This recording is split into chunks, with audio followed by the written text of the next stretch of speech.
So yung mga katropa, andito tayo ngayon sa 13 Martires, Cavite. At ayun nga, pinick up natin yung ating spawn na pananim. Nandito tayo sa ano ni Myrna's Cafe. Mushroom hut, sabi na. Ika nga, yan, mushroom hut. So tumorder tayo ng pizza na mushroom. Tingnan natin. Ito sana, oh. Ito sana order natin, oh. Mushroom burger. Di ba kakaiba? Pero wala silang dough ngayon, kaya pizza na lang.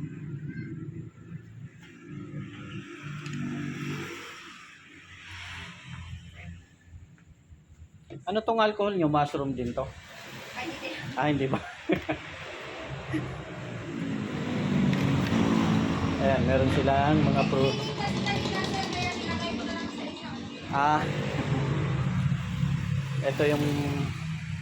Ito yung fruiting bags nila.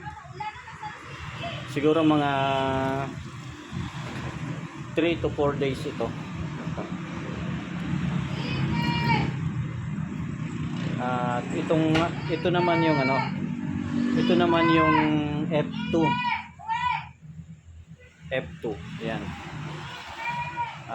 Bagong tanim lang to. Siguro mga ganun din to, mga 3 to 4 days ito.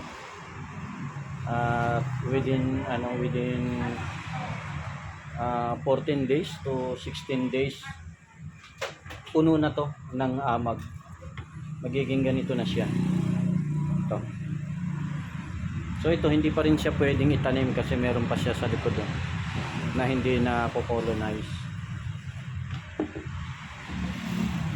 Kasama pareho nito. Pero itong in-order natin, fully colonized na siya, kaya pwede na siyang pantanim. At meron din silang mga chicharon nata ito.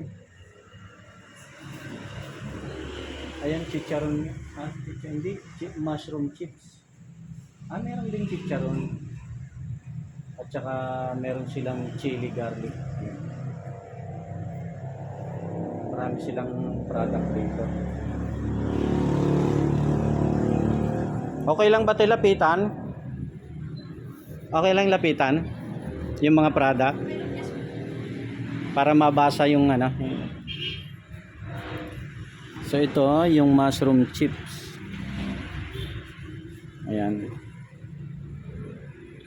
Puro mushroom chips pala ito. Ito, Cropek. Ito, galing, oh. Kita nyo?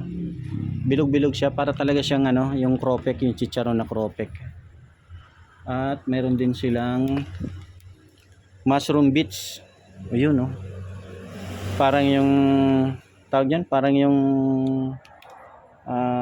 cornic. Yan, durog-durog. Tapos meron silang ito.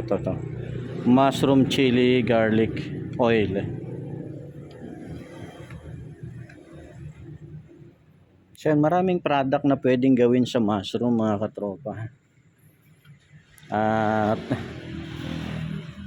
kailangan nga lang marunong kang mag-process, no? Kasi pag di ka marunong mag-process, wala din.